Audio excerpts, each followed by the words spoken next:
మిత్రులారా, ఆంధ్రప్రదేశ్ రాష్ట్రానికి కొన్ని లక్షల కోట్ల రూపాయలు మంజూరు చేసి పెద్ద ఎత్తున ఆంధ్రప్రదేశ్ అభివృద్ధికి ప్రాధాన్యతనిస్తున్నటువంటి ప్రధాని నరేంద్ర మోడీ గారు అనేటువంటి విషయాన్ని సందర్భంగా గుర్తు చేస్తున్నాను మిత్రులారా.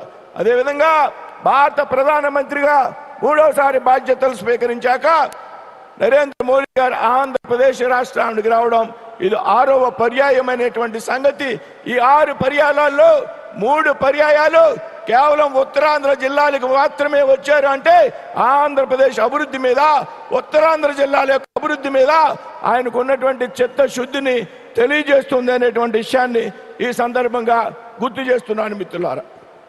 అదేవిధంగా ఈరోజు మనం ప్రారంభించుకున్నటువంటి విమానాశ్రయం గురించి దాదాపు 5,000 కోట్ల రూపాయలతో అత్యాధునికమైనటువంటి టెక్నాలజీతో నిర్మించినటువంటి విమానాశ్రయం రాబోయేటువంటి రోజుల్లో ఏటా 60 లక్షల మంది ప్రయాణికులకు సేవ కలుగజేస్తుంది అనేటువంటి విషయాన్ని ఈ సందర్భంగా గుర్తు చేస్తున్నాను మిత్రులారా. అంతేకాదు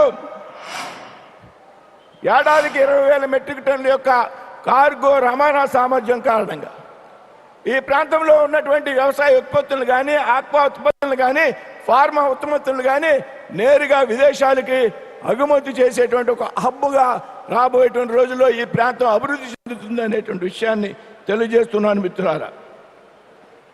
అదేవిధంగా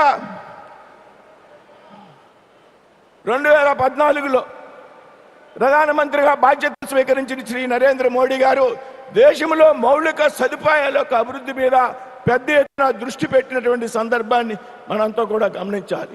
ఈరోజు దేశంలో పెద్ద ఎత్తున ఇన్ఫ్రాస్ట్రక్చర్ డెవలప్మెంట్ జరుగుతూ ఉంది.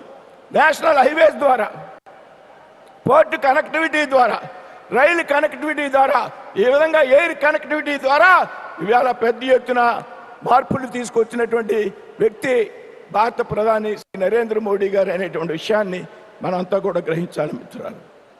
ముఖ్యంగా విమానయాన రంగానికి సంబంధించి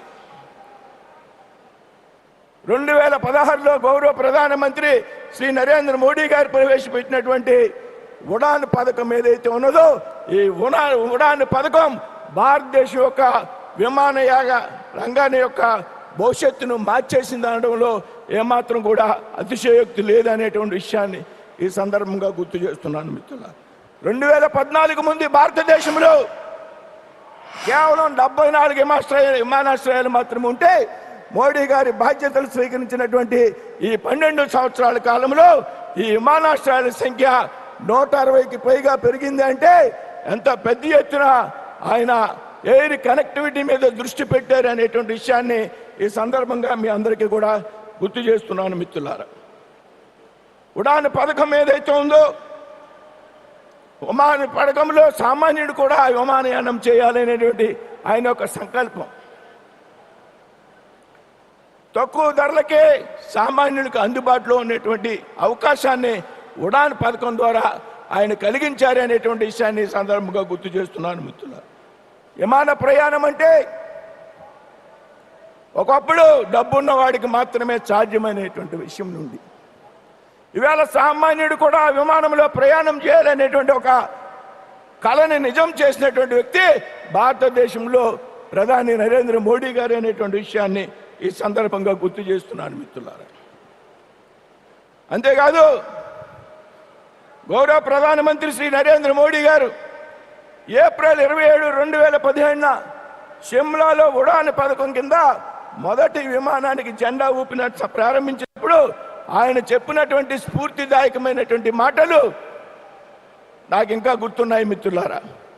ఆవేళ ఆయన మొదటి విమానానికి జెండా ఊపి ప్రారంభించినటువంటి సందర్భంలో హవాయి చెప్పులు వేసుకుని తిరిగేటువంటి సామాన్య ప్రయాణికుడు కూడా, సామాన్య పౌరుడు కూడా ఈ భారతదేశంలో విమానయానం చేయాలి, ఇది నా కళ అని ఆనాడు ప్రధానమంత్రి గారు చెప్పిన విషయాన్ని మనం అంతా కూడా ఈ సందర్భంగా గుర్తు చేసుకోవాల్సి. ఈరోజు జరుగుతున్నటువంటి విమానాశ్రయ ప్రారంభోత్సవం మోడీ గారి ఆశయ సాధనకు ఆయన యొక్క निदर्शन